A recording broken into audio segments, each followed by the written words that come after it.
Halo teman-teman. Nah, di sini saya akan menjelaskan tentang modul ajar kimia untuk kelas 11 untuk materi kalorimetri. Oke, baik. Jadi perangkat aksi ke-1 itu permasalahannya itu rendahnya minat belajar peserta didik pada materi kalorimetri. Nah, penyebabnya itu media belajarnya kurang menarik. Nah, untuk solusinya itu saya memakai penerapan model pembelajaran ADI atau Argument Driven Inquiry. Nah, untuk menerapkan pembelajaran ini saya melengkapinya dengan media PPT inovatif, bahan ajar, dan asesmen.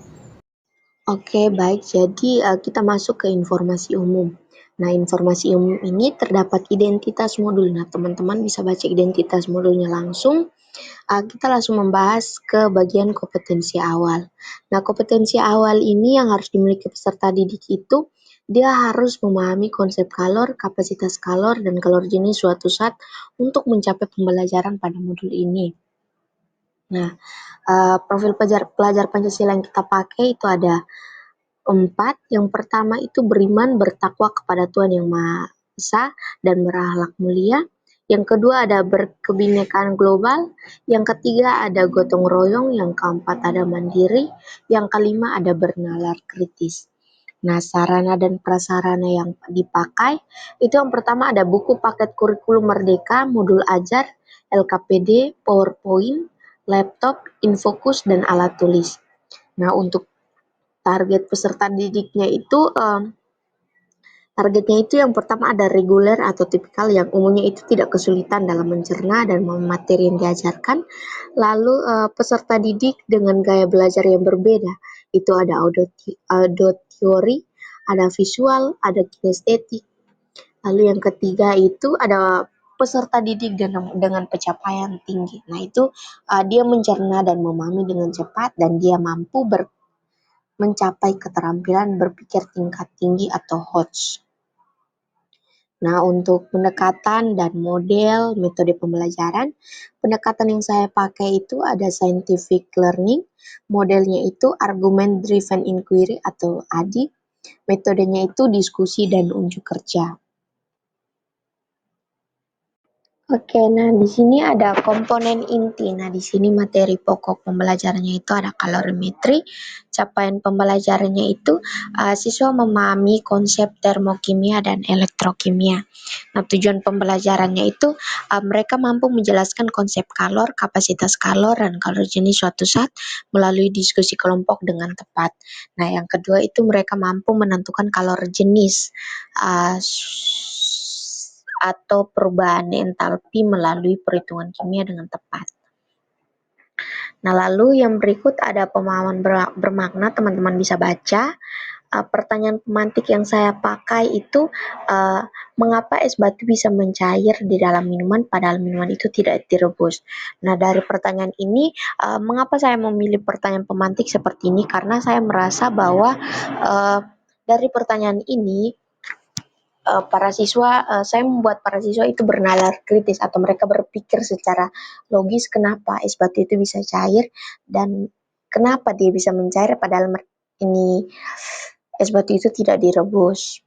Nah, lalu kita lanjut ke bagian kegiatan pembelajaran. Nah, di sini ada 3 tahapan. Yang pertama untuk tahapan pendahuluan. Nah, di sini alokasi waktu yang saya pakai itu ada 10 menit. Nah, di sini saya memberikan guru itu saling memberi dan menjawab salam serta menyampaikan kabar masing-masing. Setelah itu guru itu mengajak siswa untuk berdoa.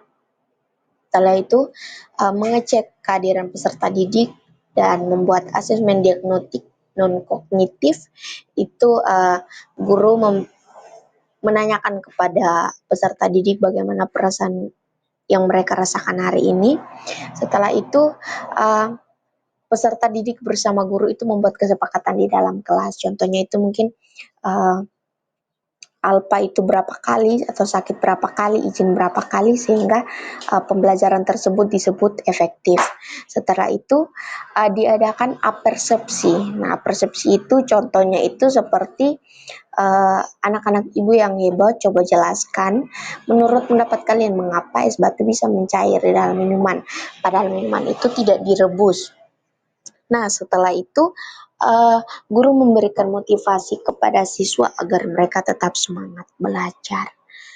Nah, untuk motivasinya itu teman-teman bisa baca. Oke, selanjutnya itu bagian kegiatan inti. Nah, di sini ada identifikasi masalah. Nah, di sini peserta didik dibagi menjadi dua kelompok. Itu ada kelompok suhu dan kelompok kalor. Nah, itu mereka diberikan bahan ajar dan LKPD untuk materi kalorimetri. Nah, setelah itu peserta didik ini diberikan kesempatan untuk bertanya setelah mempelajari materi tersebut. Itu jika mereka tidak bertanya, maka saya yang akan mengiring mereka untuk bertanya itu agar mereka itu bernalar secara kritis.